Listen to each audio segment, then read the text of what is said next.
네, 오늘 예배장에 오신 우리 성도님들을 주님의 이름으로 축복합니다. 큰 은혜가 임하는 시간 되기 바랍니다.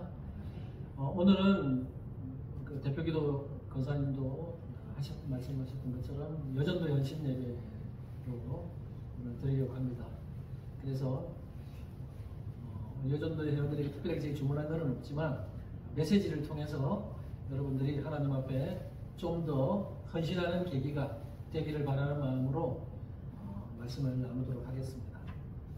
오늘 우리가 읽은 이 본문은 우리에게 잘 알려져 있는 내용입니다.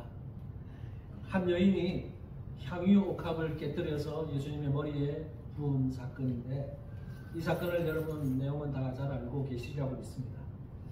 이 사건은요, 오늘 본문 외에도 마가복음 14장과 요한복음 12장에도 이 사건이 언급되어 있습니다. 저는 오늘 이 본문과 함께 병행 본문에 있는 내용들도 필요하면 좀 덧붙여서 함께 좀 설명을 하면서 말씀을 나누도록 하겠습니다. 먼저 오늘 본문의 핵심 내용은 6절 7절에 나와 있는데요, 한 여인이 예수님께 향유를 부은 내용이 나옵니다. 6절에 보면 이 사건이 일어난 장소에 대해서 밝혀줍니다. 어디라고 말합니까? 이 사건이 어디에서 일어나요? 베다니 나병 환자 시몬의 집에 예수님이 계실 때에 일어난 사건이라고 말합니다. 시몬이 예수님을 초대한 거죠. 여러분, 그 당시에 시몬이라고 하는 이름은 굉장히 흔한 이름이었기 때문에 시몬이라고 하는 사람은 굉장히 많았을 거예요. 성경에도 시몬이 여러 명 등장하기 때문에 오늘 본문에 언급되는 이 시몬이 어떤 시몬인지는 우리는 정확히 알지는 못합니다. 그러나 분명한 한 가지, 이 시몬에 대해서 한 가지 밝혀주고 있는 정보가 있습니다. 그게 뭐냐 하면 오늘 본문에 등장하는 이 시몬은 나병 환자였다는 것입니다. 나병, 한센병 환자, 옛날로 말하는 문둥병 환자였다는 거예요. 그런데 오늘 이 본문의 사건이 일어났을 그때는 아마도 이 시몬의 나병이 이미 치유되었을 것으로 보고 있습니다. 왜 그렇습니까? 왜냐하면 그 당시에 나병 환자는요, 율법에서 의식법에 의하면 불결한 자로 간주되어서 사회에서부터 격리될 수밖에 없었어요. 그래서 일반인들과 함께, 정상인들과 함께 생활할 수 없었어요. 그래서 나병 환자들은 나병 환자들끼리 그렇게 격리되어서 성 바깥으로 쫓겨나서 거기서 거주하는 그런 신세였지, 일반 건강한 사람들과 함께 거할 수가 없었습니다. 그렇게 보면 오늘 이 본문에서 나병 환자였던 시몬이 예수님을 초청하고 많은 손님들을 초청했다는 것은 이미 이 사람이 나병에서 치유받았다는 것을 암시해 줍니다.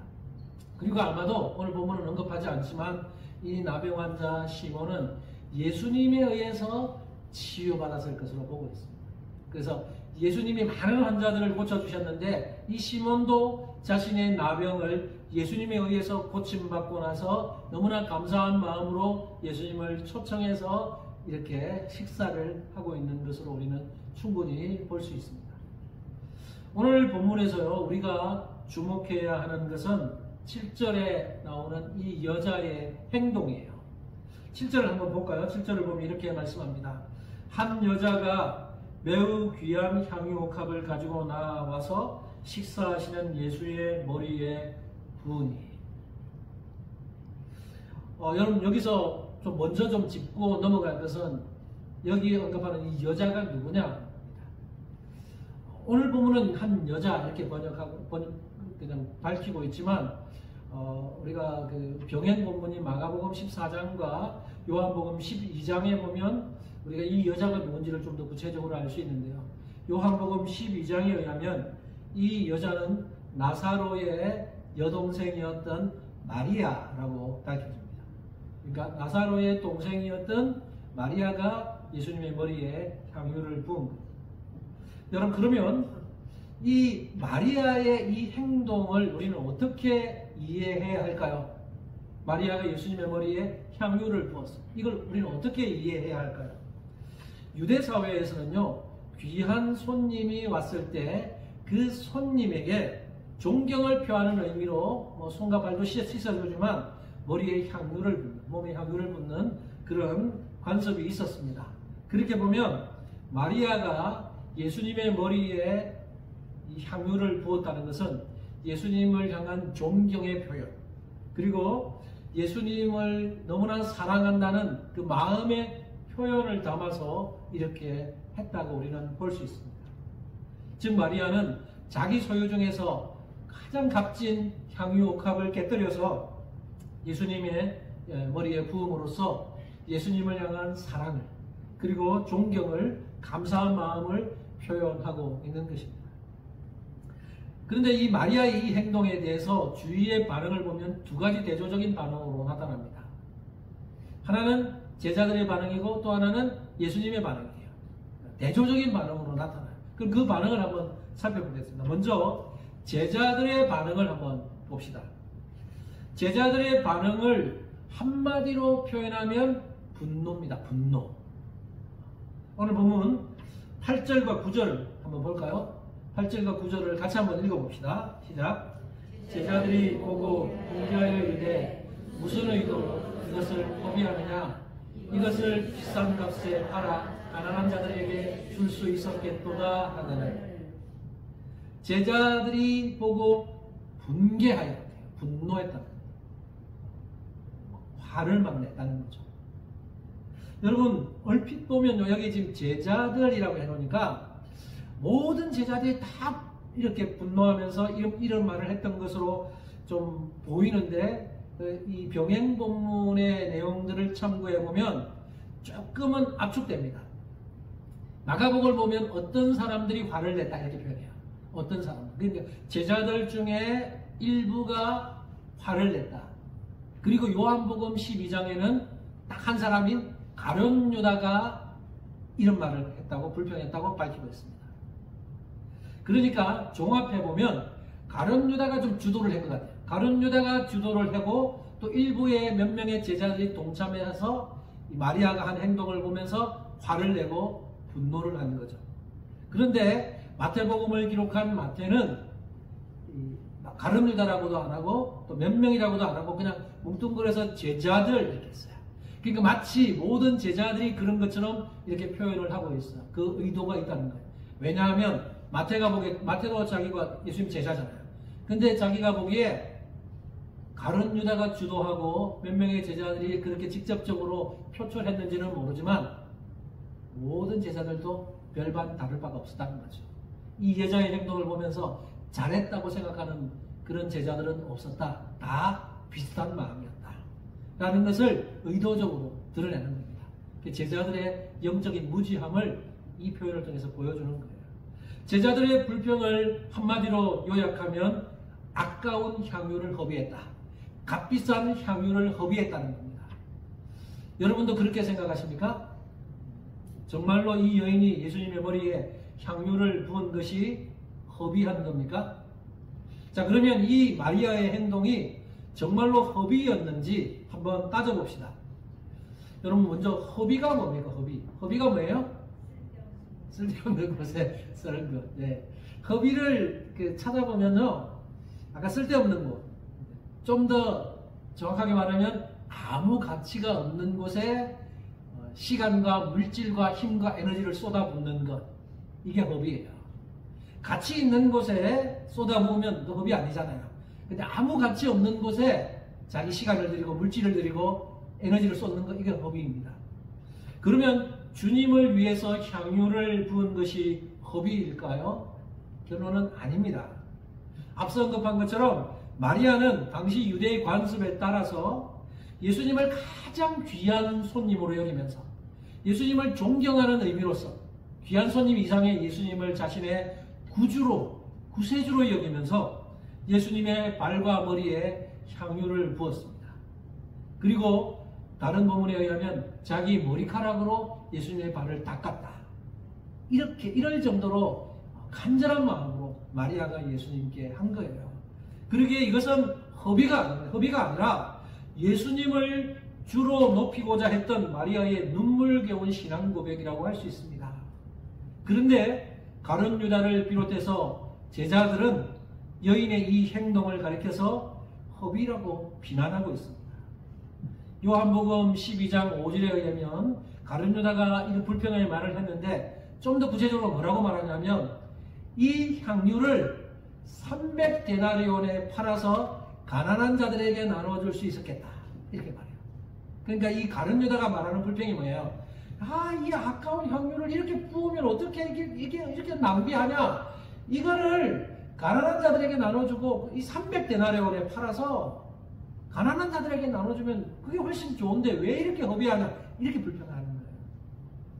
이처럼 여러분 이 가룟 유다를 비롯해서 가룟 유다는 예수님을 팔아넘긴 배신한 제자잖아요.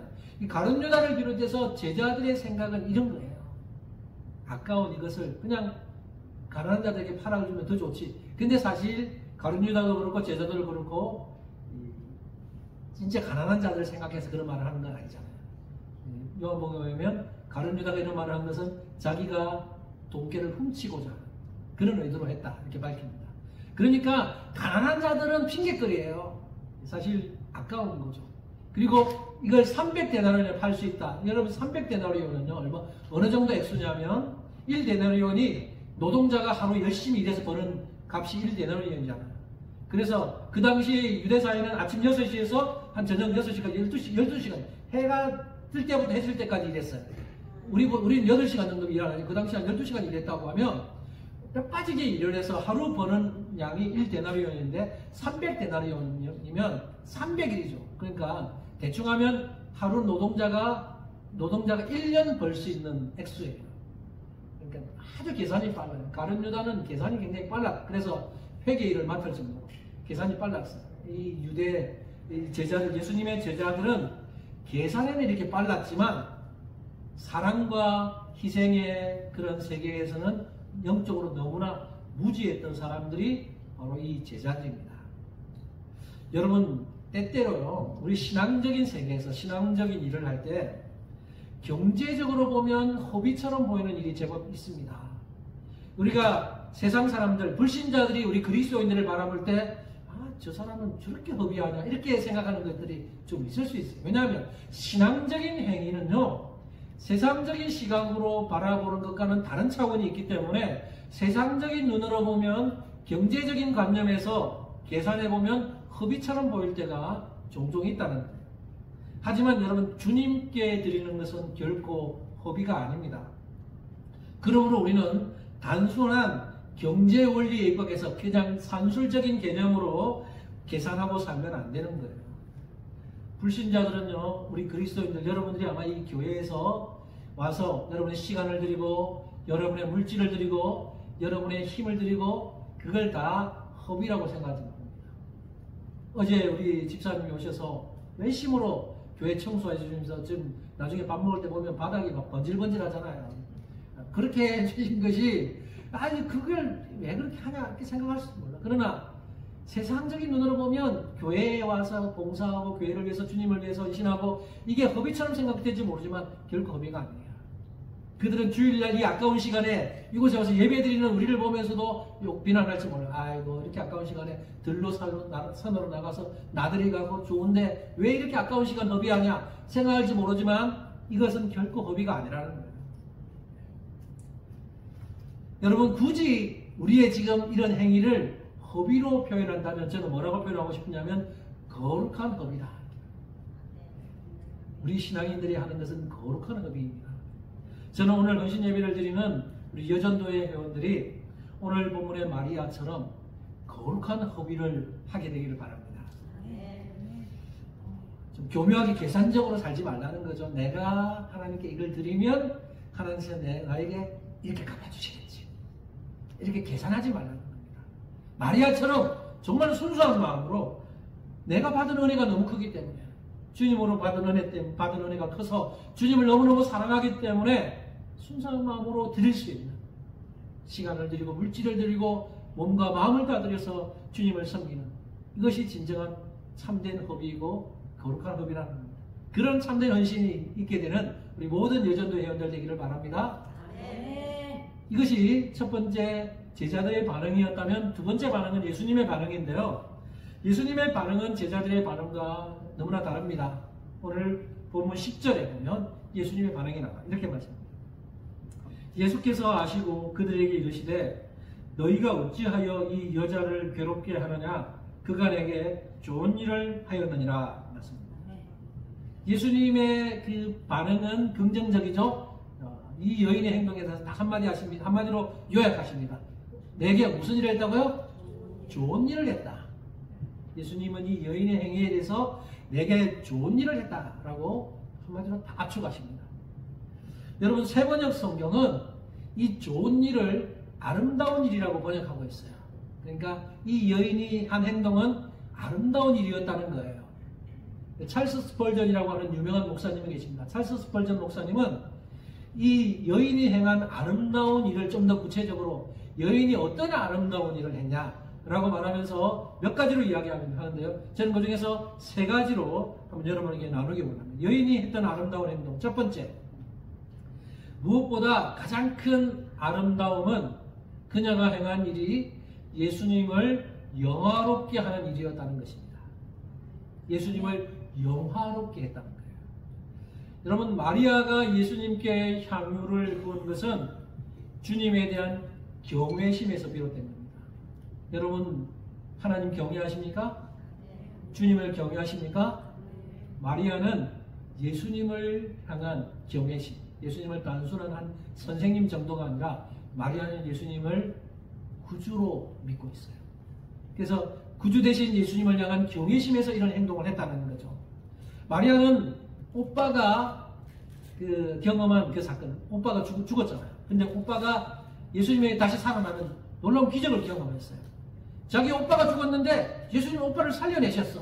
그걸 보면서 예수님이 어떤 분인지를 확실히 만나게 되고 예수님을 경외하게 되고 예수님의 발 밑에서 말씀을 듣는 것을 좋아하고, 그게 바로 마리아예요. 그러다가 어떻게 하면 내가 주님께 더 잘해드릴 수 있을까 고민하면서 주님께 경배드리기 원했고 경외심을 느꼈고 기회가 찾아온 거예요. 이제 기회가 찾아왔을 때 기회를 놓치지 않고 주저하지 않고 자신의 것을 아낌없이 쏟아서 그 향유를 깨뜨려서 예수님께 부어드리면서 예수님을 향한 존경심, 예수님을 향한 사랑을 이렇게 표현한 것입니다. 이것이 바로 주님을 영화롭게 하는 거예요. 이것이 첫 번째 아름다운 일입니다. 두 번째 아름다움은 그녀의 행동에 최고의 희생이 있었던 겁니다. 최고의 희생. 여러분, 앞서 언급한 것처럼 마리아가 예수님께 부어드린 그 향유의 가치는 300데나리온 정도의 가치가 있다고 그랬어요. 엄청난 노동자가 1년 일해야 벌 수 있는 엄청난 액수를 예수님께 쏟아 부은 거죠. 마리아가 살고 있던 그 베단이라고 하는 동네의 생활 수준에 비하면 이 300데나리온에 되는 액수는 엄청난 액수예요.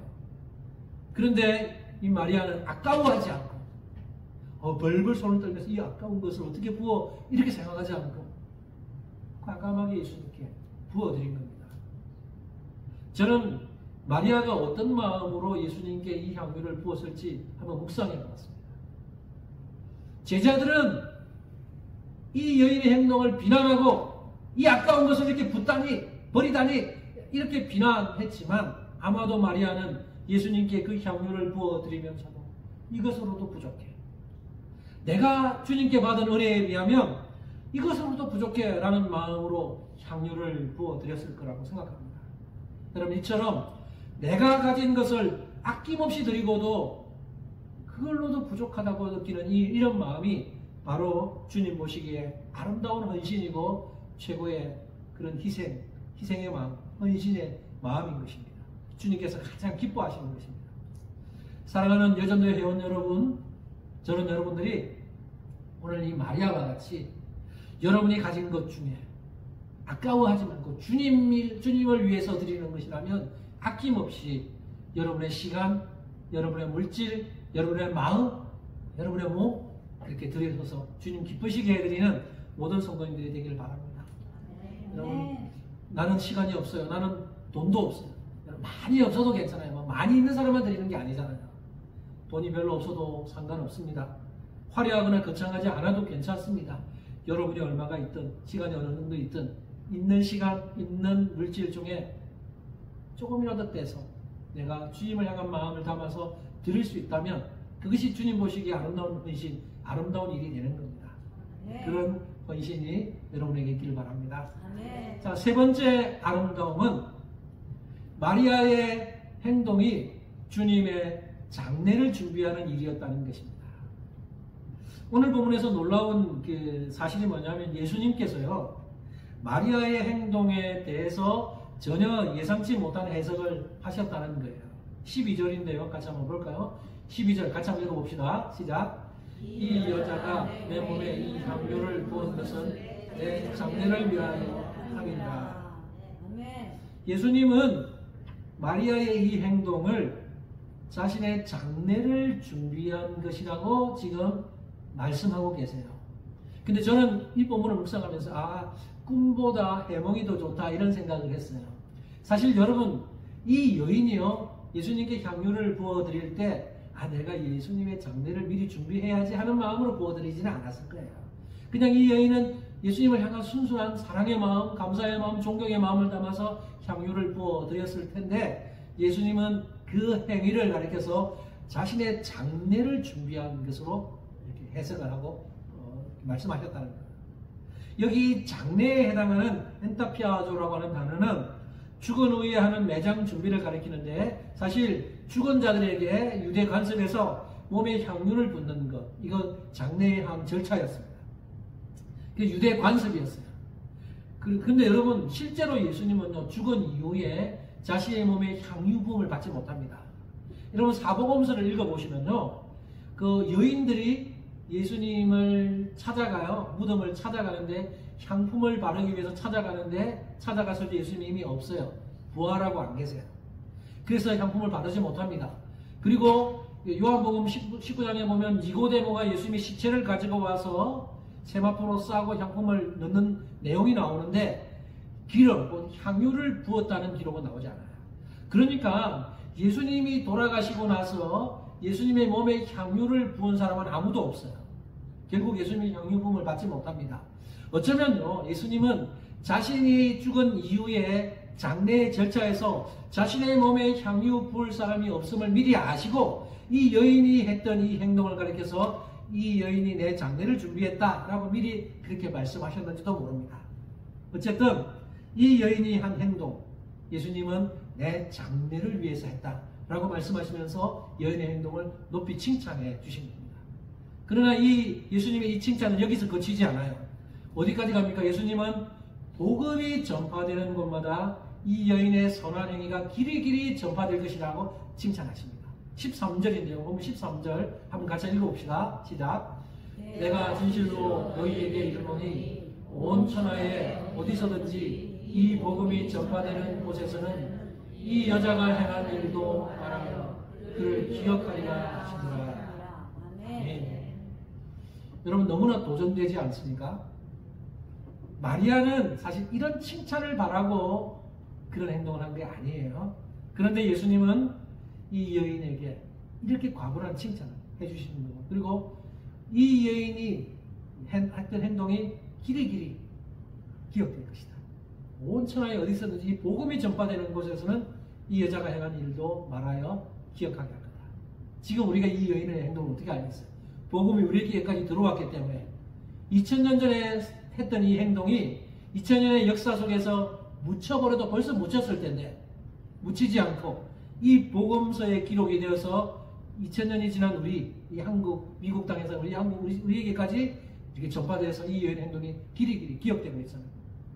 이 여인은 지금 천국에서 얼마나 기쁘게, 얼마나 기뻐하겠습니까? 저는 여러분들이 이 여인처럼, 이 마리아처럼 여러분이 주님 앞에서 기억될 만한 일을 하셨으면 좋겠어요. 여러분 지금 여러분의 시간, 물질, 여러분의 힘과 에너지 어디에 쏟고 계십니까? 한번 잘 돌아보시기 바랍니다. 저는 주님이 기뻐하실 만한 곳에 쏟아부었으면 좋겠어요. 여러분 세상이 기억해 줄 만한 것에 쏟지 말고 주님이 기억해 주시는 것에 좀 여러분의 시간과 물질과 에너지를 쏟았으면 좋겠습니다. 한번 질문해 볼까요? 여러분, 세상 사람들이 기억하지 못해도 주님이 기억해 주시면 그것으로 족합니까? 아멘. 정말요? 이 성도님들 대단하십니다. 네. 나의 이름이 나지 않고 아무도 나를 주목해 주지 않고 그래도 주님이 나를 바라봐 주시고 주님만 기억해 주시면 감사함으로 섬길 수 있겠습니까? 아멘. 정말 그랬으면 좋겠고 우리 정말 그렇다고 저는 믿습니다.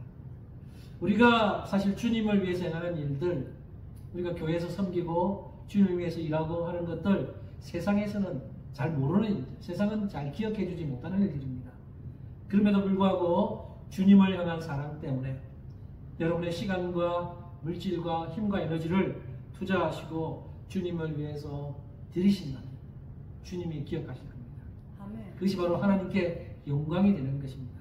아멘. 저는 이 말씀을 준비하면서 어떤 찬양이 생각나냐면요, 그 제목 중에 천국에서 해같이 빛나리 아십니까? 이 찬양이 생각났어요. 그 가사를 제가 한번 적어봤습니다. 가사는 이렇습니다. 당신의 그 섬김이 천국에서 해같이 빛나리, 당신의 그 겸손이 천국에서 해같이 빛나리, 당신의 그 믿음이 천국에서 해같이 빛나리, 당신의 그 충성이 천국에서 해같이 빛나리. 2절은 적지 않았지만 2절에서는 당신의 그 순종이, 당신의 그 사랑이, 당신의 그 찬송이, 당신의 그 헌신이 천국에서 해같이 빛나리 이렇게 말합니다. 그리고 후렴에서는 주님이 기억하시면 족하리, 불타는 사명으로 가득한 모습, 천사도 흠모하는 아름다운 그 모습, 천국에서 해같이 빛나리. 이 찬양 아시죠? 후렴만 보면 이렇게 주님이 기억하시면 족하리, 불타는 사명으로 가득한 모습, 천사도 흠모하는 아름다운 그 모습, 천국에서 해같이 빛나리. 아멘. 이 찬양의 가사처럼 여러분의 섬김, 여러분의 겸손, 믿음, 충성, 사랑, 찬양, 헌신 이런 것들이 이 땅의 사람들은 알아주지 못할지 모릅니다. 이 땅에서는 묻혀버릴지 모르지만 천국에서는 어떻게 해요? 해같이 빛난다는 사실을 여러분 기억하시기 바랍니다. 후렴처럼 주님이 기억하시면 족합니다. 우리 주님만 기억해 주시면 저는 만족합니다 라는 마음으로 섬김과 헌신을 하는 귀한 우리 여전도 회원들 되시기를 바랍니다. 아멘. 저는 오늘 마리아의 이 헌신을 보면서요, 설교 제목을 거룩한 허비 이렇게 붙였습니다. 마리아의 이 헌신은 헛된 허비가 아니죠. 거룩한 허비였습니다. 그런데 여러분, 오늘 본문에 마리아와 비교가 되지 않을 만큼 거룩한 허비를 하시는 분이 계십니다. 그분이 누구냐 하면 바로 예수 그리스도이십니다. 예수 그리스도의 십자가 죽음이야말로 거룩한 허비의 완벽한 모델이라고 할 수 있습니다. 설교 초반부에 제가 언급했던 것처럼 허비가 뭐라 그래서 허비는 아무 가치가 없는 곳에 시간과 물질과 힘과 에너지를 쏟아붓는 것이 허비라 그랬어요. 그렇게 보면요, 예수님께서 십자가에서 피 흘려 죽으신 것은 사실은 가장 거룩한 허비처럼 보입니다. 왜냐하면 예수님이 누구를 위해 죽었어요? 죽을 만한 가치가 있는 사람들을 위해서 죽은 것이 아니라 허물과 죄로 인해서 죽은 죄인들을 위해서 죽었어요. 그렇게 보면 세상 사람들 시각 보면 저 예수가 저 죄인들을 위해서 죽었다 그러면 그 최악의 허비죠. 가장 가치 없는 그런 허비라고 말할 수 있습니다. 그러나 그 예수님의 허비는, 죽음은 결코 가치 없는 허비가 아니고 최고의 가치가 있는 거룩한 허비였습니다. 왜냐하면 예수님께서 그 죽으심으로 인해서 바로 저와 여러분이 죽음을 이기고 이제 구원받았고, 그렇죠? 우리 벌레만도 못한 죄인이라고 고백하잖아요. 그런 우리를 예수님이 구원해 주셨고 우리가 구원받았던 놀라운 일이 일어났기 때문에 예수님의 죽음은 결코 헛된 죽음이 아니라 거룩한 허비였다는 것입니다. 믿으십니까? 네. 예수 그리스도께서 십자가에서 찢기신 살, 십자가에서 흘리신 그 피는 가장 가치 있는 허비, 곧 거룩한 허비였다는 것입니다. 여러분, 기독교가 이렇게 탄생됐어요. 기독교는 거룩한 허비를 통해서 세워진 종교입니다. 여러분이 누구든지 그리스도의 그 사랑이, 우리를 위해서 죽으신 그 십자가의 그 사랑이 이런 거룩한 허비라는 사실을 깨닫는 사람은 이제 주님을 위해서 거룩한 허비를 하면서 살 수 있게 될 겁니다. 내 것을 아끼지 않고 주님을 위해서 드리게 되는 거예요. 그리스도의 사랑이 얼마나 큰지를 깨닫는 사람은 주님을 위해서 자신의 모든 것을 드릴 수 있는 그런 거룩한 허비를 하는 사람들이 될 수 있다는 거죠. 바로 저와 여러분이 그런 거룩한 허비를 하게 되기를 간절히 바랍니다. 이제 말씀을 마무리하면서 우리 예수님 말고 우리 사회 속에 주님을 위해서 거룩한 허비를 했던 한 사람을 소개하면서 말씀을 맺겠습니다. 제가 소개하고자 하는 이 사람은 짐 엘리엇이라고 하는 선교사입니다. 아마 짐 엘리엇에 대해서 여러분 들어보신 분들 있을 거예요. 짐 엘리엇은 1956년에 미국의 명문대학인 휘튼 대학, 아주 유명한 휘튼 대학에 들어갔다가 수석으로 졸업을 했어요.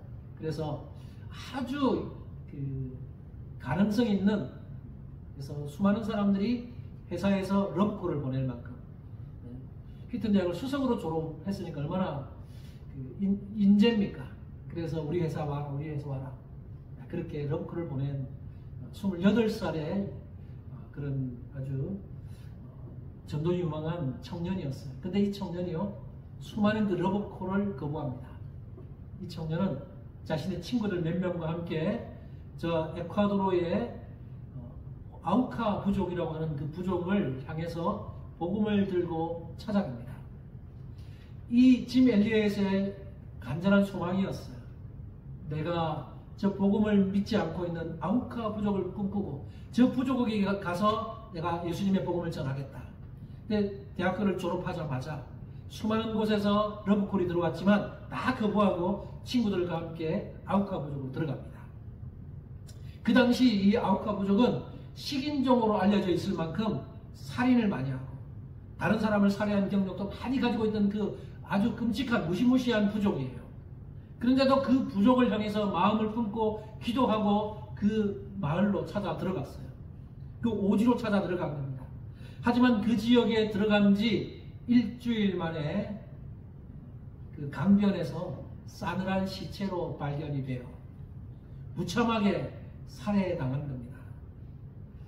여러분, 이게 영화로도 나왔어요. 영화로도 나왔는데 제가 그 영화를 봤는데요. 이들은 총을 들고 있었어요. 총을 가지고 있었는데 그 부족들은 활밖에 없어요. 활을 가지고 위협하는데 총을 꺼내지 않습니다. 우린 당신들을 친구다. 당신들을 사랑한다. 근데 무참하게 맞아서 다 죽어요. 그 사건이 있은 다음에 뉴욕타임즈라는 잡지에서 짐 엘리엇과 4명의 선교사의 그 죽음에 대해서 이런 기사를 실었어요. 제목을 뭐라 붙였냐면 이것이 무슨 허비인가, 이렇게 제목을 붙여서 이렇게 전도 유망한 이 인재들이 휘튼 대학을 수석으로 졸업하고 이 똑똑하고 이 나라를 위해서 훌륭한 일을 할 수 있는 이 사람들이 이렇게 무모하게 죽임을 당한 비참한 죽음을 향해서 이게 무슨 허비인가 하는 제목으로 글을 실었어요. 근데요, 놀라운 사실이 뭐냐면 이렇게 이 뉴욕타임즈의 기사를 보았던 이 짐 엘리엇의 아내였던 엘리자베스가 한마디를 합니다. 뭐라고 말합니까? 엘리자베스의 말이 있어요. 이렇게 말했어요. 남편의 죽음은 절대로 허비가 아닙니다. 그는 온 생애를 바로 이 시간을 위해서 살아봤던 사람입니다. 그는 자기 책임을 다하고 죽은 행복한 사람입니다. 하나님은 그의 죽음을 결코 헛되게 하지 않을 것입니다. 참 대단해요. 짐 엘리엇도 대단하지만 그의 아내인 엘리자베스도 너무나 대단한 신앙을 가진 사람 같습니다. 뉴욕타임즈를 향해서 일침을 가한 거죠. 뉴욕타임즈는 이 세상을 향해서 이게 무슨 허비인가? 라고 제목을 붙여서 막 떠들었는데 그의 아내가 이건 결코 허비가 아니다. 우리 남편은 책임을 다하고 죽은 행복한 사람이다. 이렇게 고백을 하는 거죠. 그리고 엘리자베스는 남편이 순교한 지 2년이 지난 1958년에 가을에 목숨을 걸고 남편이 죽임당한 그 아우카 부족으로 찾아 들어갑니다. 자신의 딸인 벨러리와 함께 아우카 부족으로 들어갑니다. 그리고 좀 더 이후에 순교당했던 친구들의 아내들, 그 친구 4명의 아내들도 미국에서 간호사 교육을 받고 간호사가 되어서 아우카 부족에게 들어가요. 그리고 5년 동안 그 아우카 부족을 위해서 말없이 섬깁니다. 의료 봉사를 하고 말없이 섬겨요. 그곳의 추장이 이 여자들이 왜 우리를 위해서 돕는가? 뭐 때문에 이 여자는 누군가? 왜 이렇게 자신들이 와서 이렇게 우리를 돕고 있는가? 라고 하다가 궁금해서 나중에 물어요. 당신들이 누군데 우리를 도와줍니까? 라고 물었어요. 그때 대답을 해줬어요. 우리는 당신들이 무참하게 죽였던 5명의 선교사들의 아내들입니다. 라고 말합니다. 이 말을 들은 그 부족의 추장이 거기서 허물어져요. 세상에 이런 사람들이 어디 있단 말인가? 이것이 진정 저들이 말하는 하나님의 사랑인가? 라고 말하면서 무너져 버린 거예요. 추장은 하나님의 사랑 앞에 무릎을 꿇었고 그리고 짐 엘리엇과 그 친구 선교사들을 죽였던 민카이라고 하는 사람은 훗날 예수를 믿고 목사가 되었습니다. 여러분, 짐 엘리엇이 이렇게 좀 비참하게 허무하게 죽은 것 같지만 아니에요. 짐 엘리엇의 죽음은 너무나 값진 죽음이에요. 짐 엘리엇이 죽기 전에 했던 유명한 말이 있습니다. 그가 남긴 유명한 말이에요. 이렇게 말했어요. 영원한 것을 얻기 위해 영원하지 않은 것을 버리는 자는 결코 어리석은 자가 아니다. 영원한 것을 얻기 위해서 영원하지 않은 것을 버리는 것은 어리석은 사람이 아니다. 짐 엘리엇은 알았던 거예요. 영원한 것을 알았던 거고 자신의 몸은 영원하지 않다는 것을 알기 때문에 자기의 몸을 버린 겁니다. 너무 멋진 말입니다. 그는 영원한 생명을 얻기 위해서 자신의 그 한계가 있는 이 육신의 생명을 그 아우카 부족을 위해서 희생하는 거예요. 결국 이 사람들의 희생 때문에 아우카 부족이 변화되고 헌신하고 주님께로 돌아오는 사람들이 있게 되는 거죠.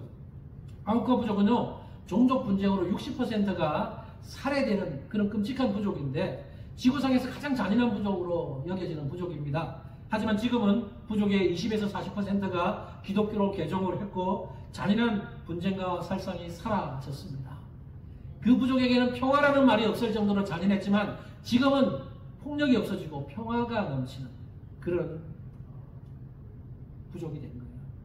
여기에 누가 있었어요? 바로 짐 엘리엇을 비롯한 선교사들 그리고 그의 부인들의 희생, 아름다운 희생이 있었고 거룩한 허비가 있었기 때문에 이런 일이 일어날 수 있었던 것입니다. 이 감동적인 이야기가 엔드 오브 스피어라는 제목으로 영화로 제작이 되어서 여러분도 지금이라도 찾아보면 볼 수 있을 거예요. 엔드 오브 스피어라는 영화로 짐 엘리엇을 대상으로 한 영화가 만들어져서 한국에서도 상영되었습니다. 오늘 헌신 예배를 드리는 우리 여전대 회원 여러분 그리고 성도 여러분, 여러분은 주님을 위해서 거룩한 허비를 하고 계십니까?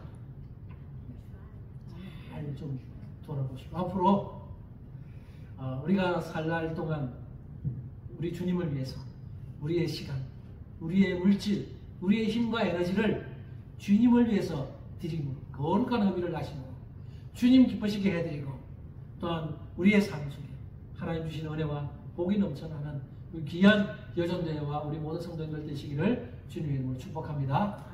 기도하겠습니다.